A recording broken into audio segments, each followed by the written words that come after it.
రక్షకుడాయని ఆయన మహిమ పాడెదము ఆయనను వర్ణించెదము ఆయనే దేవుడు మనకు యెహోవాను గానము ఇశ్రాయేలీయులంతా ఎంతో సురక్షితముగా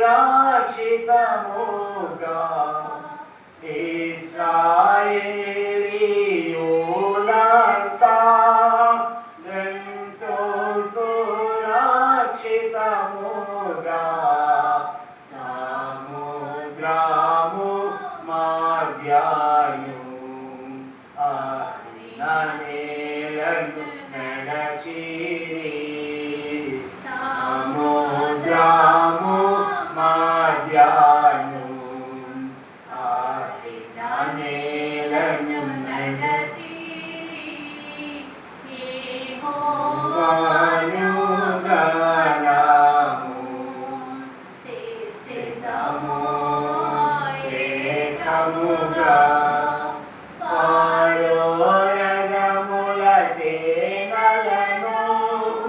తన శ్రేష్టాధిపతులను పరోరథముల సేనలను తన శ్రేష్టాధిపతులను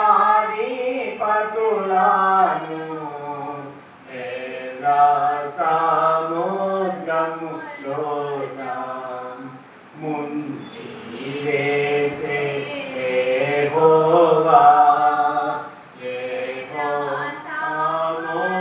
సముద్రములోన ముంచి వేసే యెహోవా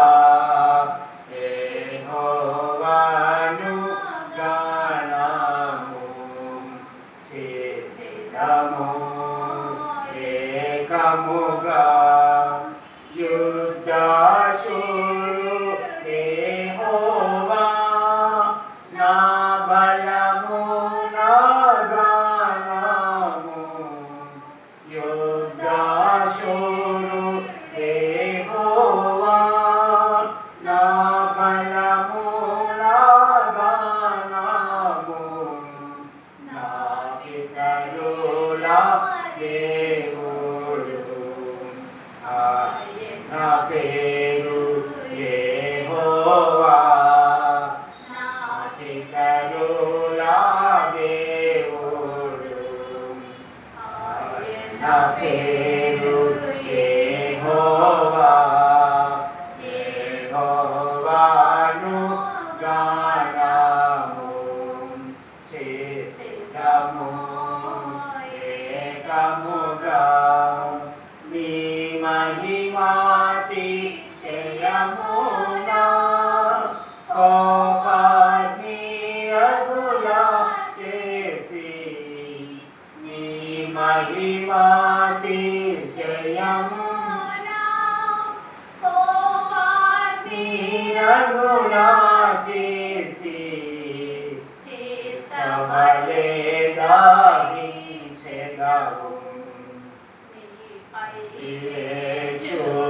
యేసువారిని చేతవలే గాయించెదవు నీపై యేసువారిని యెహోవాను గానము చేసెదము ఏకముగా వేకులలోని సముడెవడు పరిశుద్ధ మహనీయుడా వేకులలోని సముడెవడు పరిశుద్ధ మహనీయుడా అద్భుతమైన పూజ్యుడా నీ వంటి వాడెవడు అద్భుతమైన పూజ్యుడా నీ వంటి వాడెవడు యెహోవాను గానము చేసిదము ఏకముగా మనకు రక్షకుడాయనే ఆయన మహిమా ఆడెదము ఆయనను వర్ణించెదము ఆయనే దేవుడు మనకు యెహోవాను గానము చేసిదము ఏకముగా. మాధుర్యమే నా ప్రభుతో జీవితం అనే పాట పడుతున్నాం. మాధుర్యమే నా ప్రభుతో జీవితం మహిమానందమే మహాచర్యమే మహిమానందమే మహాచర్యమే మాధుర్యమే నా ప్రభుతో జీవితం సర్వ శరీరులు గట్టిని పోలిన వారయున్నారు సర్వ శరీరులు గట్టిని పోలిన వారయున్నారు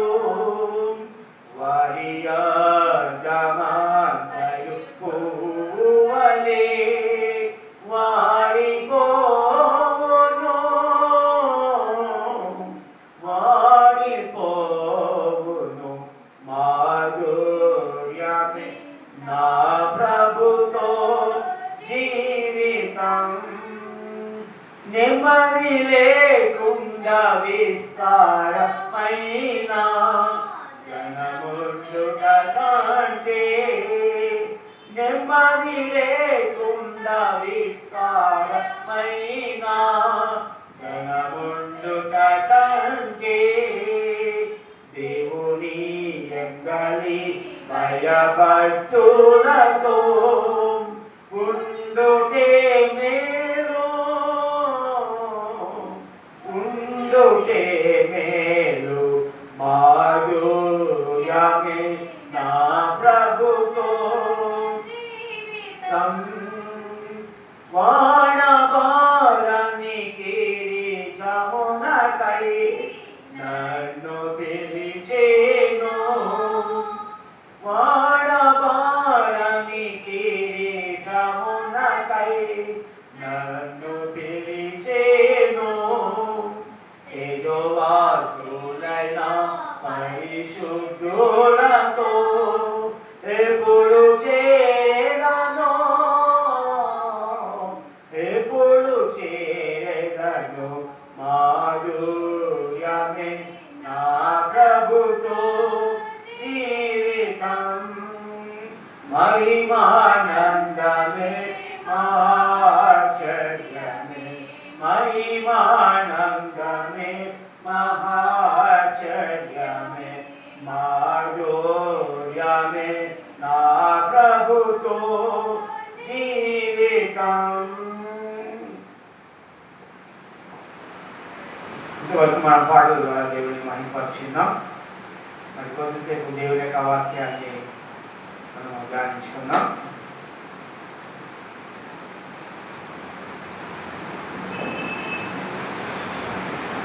యూదా రాసిన పత్రిక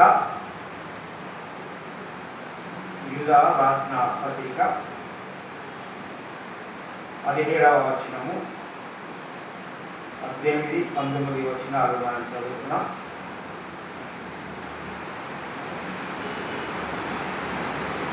అయితే ప్రియులారా, అంతే కాలమునందు తమ భక్తిహీనమైన దురాశల చొప్పున నడుచు పరిహాసకులుందురని మన ప్రభు అయిన యేసు క్రీస్తు అపోస్తలులు పూర్వమందు మీతో చెప్పిన మాటలను జ్ఞాపకం చేస్తున్నారు.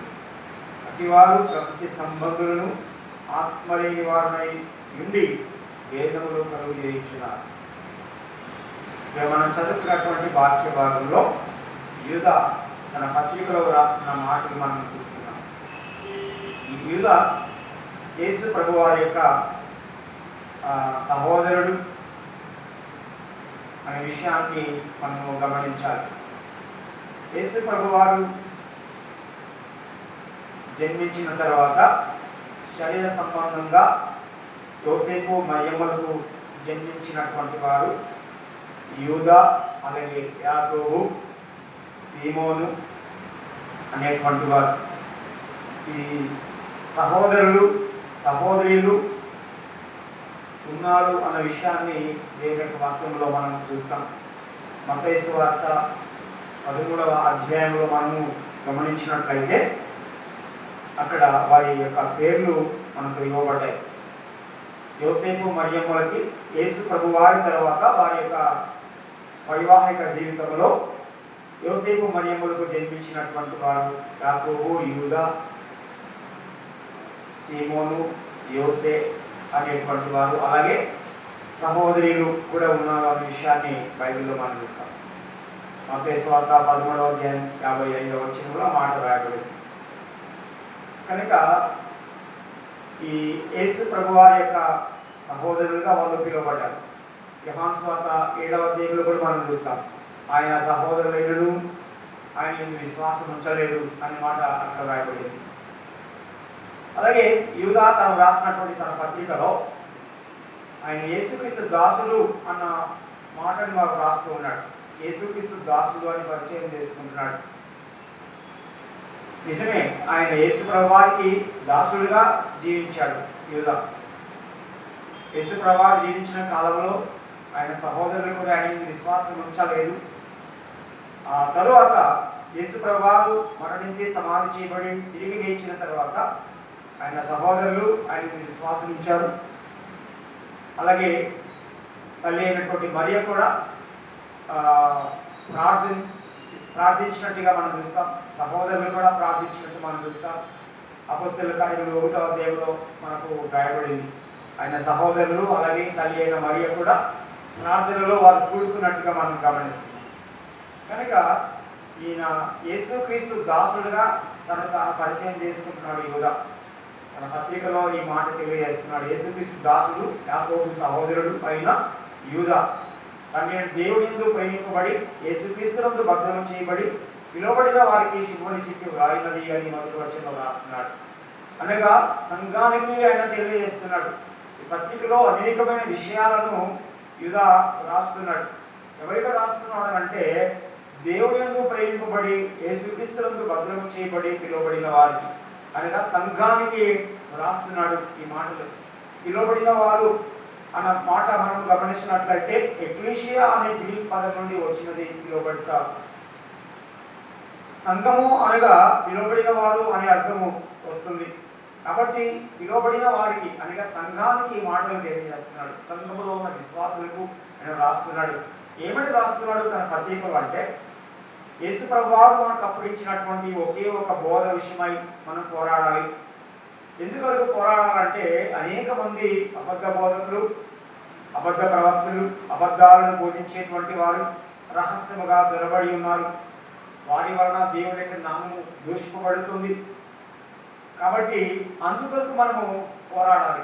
సత్యం కొరకు మనం పోరాడాలి. క్రీస్తు యొక్క బోధ నిమిత్తం మనం పోరాడాలని రాస్తూ ఉన్నాడు. అలాగే మరింత విషయాన్ని ఆయన బోధిస్తూ ఉన్నాడు. ఏమిటంటే పూర్వకాలము జరిగినటువంటి సంఘటనలను ఆయన జ్ఞాపకం చేస్తున్నాడు. ఈ విషయాలన్నీ ముందే మనకు తెలుసు, సంఘానికి తెలుసు. ఐగుప్తు దేశం నుండి ఇశ్రాయేలుల పరిస్థితులు తెలుసు. ఇశ్రాయేలు ప్రజల పట్ల దేవుడు ఏ విధంగా తన కనికరమును చూపించారో ఈ విషయాలన్నీ కూడా పాత నిబంధనలో జరిగిన సంగతులన్నీ మీకు తెలుసు, అయినా వాటిని మరలా నేను జ్ఞాపకం చేస్తున్నాను అంటున్నాడు.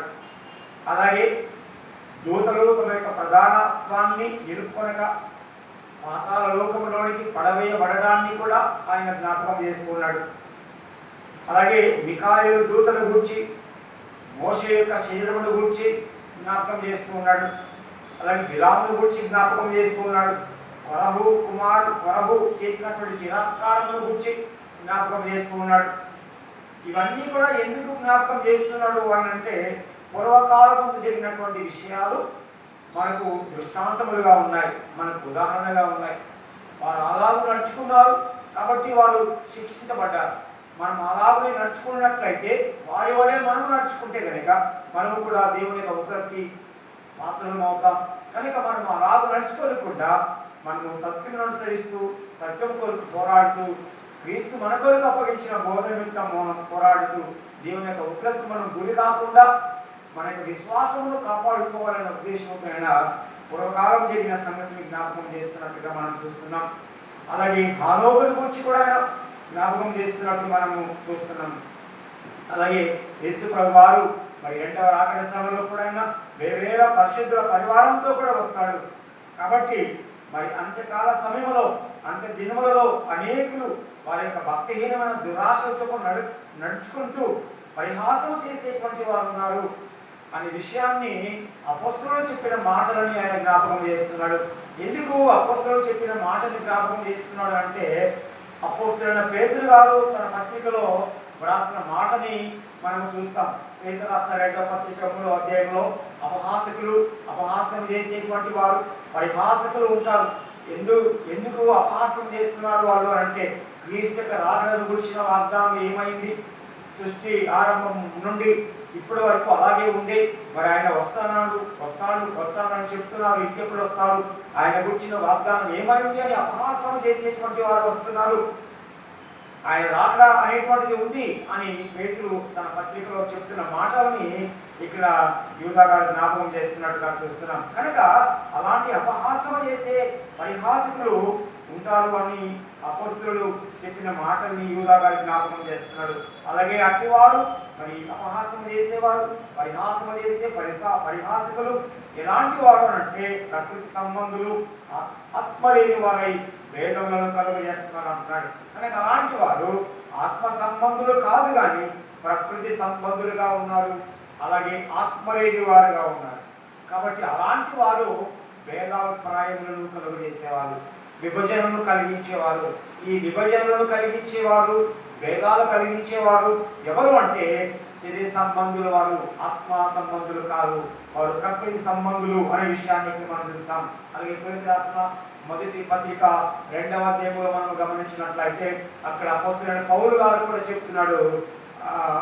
ఒక మాట మనం అక్కడ చదువుదాం. కొరింథీ రాసిన మొదటి పత్రిక 2వ అధ్యాయంలో మనము గమనించినట్లయితే చూడండి, ఇక్కడ ఏమంటున్నాడంటే 14వ వచనంలో, ప్రకృతి సంబంధమైన మనుషులు దేవుని ఆత్మ విషయములను అంగీకరింపడు, అవి అతనికి వెరితనముగా ఉన్నవి, అవి ఆత్మానుభవం చేతే వివేచింపగలరు కనుక అతను వాటిని గ్రహింపజాలడు.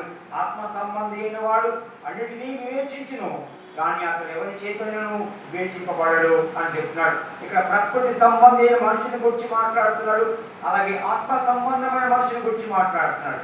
ఈ ప్రకృతి సంబంధమైన మనుషుని యొక్క లక్ష్యం ఏంటంటే ఆత్మ సంబంధమైన విషయాలని అతను అంగీకరించడు, అనగా సత్యమును అంగీకరించడు, క్రీస్తు యొక్క బోధని అంగీకరించడు.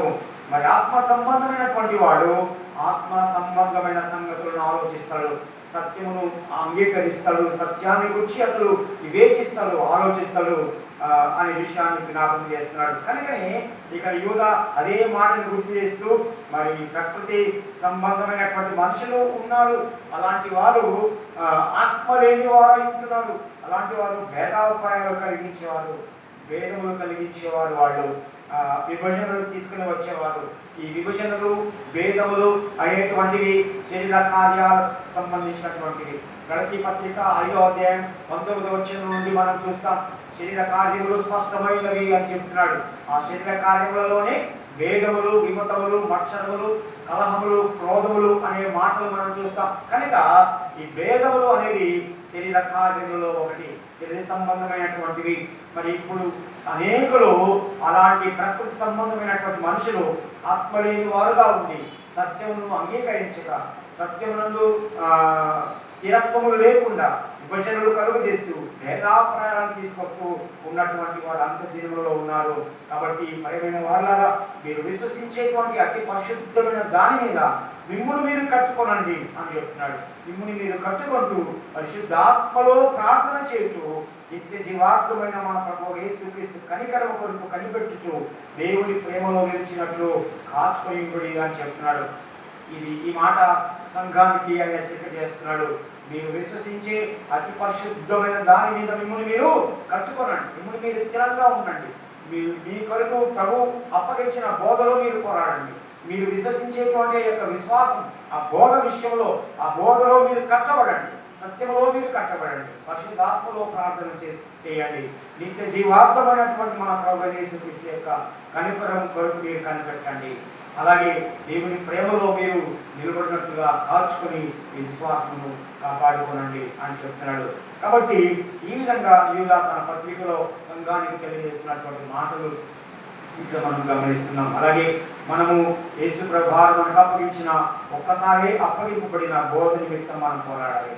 ఆ విధంగా పోరాడాలని ఆయన మన కొరకు వేడుకుంటూ నీకు రాస్తున్నాము అని యూదా తెలియజేస్తున్నట్టుగా మనం సత్యంలో నిలబడుతూ, సత్యంలో కట్టుబడుతూ, సత్యంలో మనం స్థిరత్వాన్ని కలిగి ఉంటూ, పరిశుద్ధాత్మలో ప్రార్థన చేస్తూ మన యొక్క విశ్వాస జీవితమును, మన ఆత్మ సంబంధమైన జీవితమును కాపాడుకుంటూ ఆత్మీయంగా మనం జీవనం కొనసాగిస్తూ ప్రభు రాకడ కొరకు మనం ఎదురు చూస్తూ ప్రభు యొక్క కనికరమును పొందినట్లుగా మరి దేవుడు మనకు సహాయం చేయనుగాక.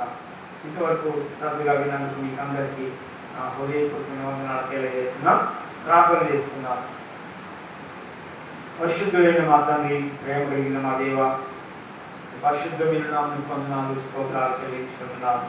సర్వోన్నతుడా, సర్వశక్తిమంతుడైన మా పరమ తండ్రి, గడిచిన దినములన్నీ కూడా విమోచితమైన కృపలో మమ్మల్ని ఎంతగానో ప్రేమించి ఆదరించి కాపాడి భద్రపరిచిన మా పరమ తండ్రి, ఈ కుమారుడు యేసుక్రీస్తులో మమ్మలను ఈ విధముగా ఏర్పాటు చేసుకొని ఈ సత్యం కొరకు మమ్మల్ని జీవింప చేసుకుంటున్నందుకు మీకు మా హృదయపూర్వకమైన కృతజ్ఞతలు చెల్లిస్తున్నాం. ఇంతవరకు ప్రార్థన కొడుకులోకి మాతో కూడా ఉన్నందుకు మీకు వందనములు. ఈ శ్రేష్టమైన మాటలు మేము విన్నందుకు మీకు స్తుతులు చెల్లిస్తున్నాం. ఆయన పరిశుద్ధులకు ఒక్కసారి అప్పగింపబడిన బోధ నిమిత్తము మేము పోరాడాలని వాక్కులో మీరు మాకు తెలియజేసిన సంగతిని బట్టి ఆయన మీకు వందనాలు చెల్లిస్తున్నాం. ఎందుకు అంటే ఈ లోకంలో అనేకమైనటువంటి అబద్ధ బోధలు ఉన్నాయి. అనేకులు రహస్యముగా చొరబడి ఉన్నారు, అబద్ధాన్ని అసత్యాన్ని ప్రకటిస్తూ ఉన్నారు. కనుక ఒకసారి అప్పగింపబడిన బోధ కొరకు మీరు పోరాడండి అని నేను మీకు రాయవలసి వస్తుంది అని యూదా తన పత్రికలో తెలియజేసిన మాటలు మేము జ్ఞాపకం చేసుకున్నందుకు మీకు వందనాలు చెల్లిస్తున్నాం. తండ్రి, మీకే స్తుతులు స్తోత్రాలు చెల్లిస్తున్నాం. నాయన మా గొప్ప దేవానికి వందనములు. మేము ఆత్మ సంబంధమైనటువంటి బిడ్డలుగా ఆత్మీయ జీవితంలో కొనసాగుతూ మీ కొరకు మీ కుమారుడైన క్రీస్తు రాకడ దినం వరకు నమ్మకమైన బిడ్డలుగా కొనసాగే భాగ్యం మాకు దయచేయండి. ఆయన సంఘమును బలపరచండి, ఆశ్రయించండి. సంఘములో ఉన్న ప్రతి బిడ్డను మీరు దీవించండి. సంఘములో ఉన్న ప్రతి కుటుంబంలో జ్ఞాపకం చేసుకోనండి. ఏ ఒక్కరు మానకుండా ప్రతి వారం మీ సన్నిధికి వచ్చి మేము ఆత్మతో సత్యములు ఆరాధించినట్లుగా సహాయం చేసి నడిపించమని ప్రార్థిస్తున్నాం. బలహీనముగా ఉన్న వారిని జ్ఞాపకం చేసుకోనండి.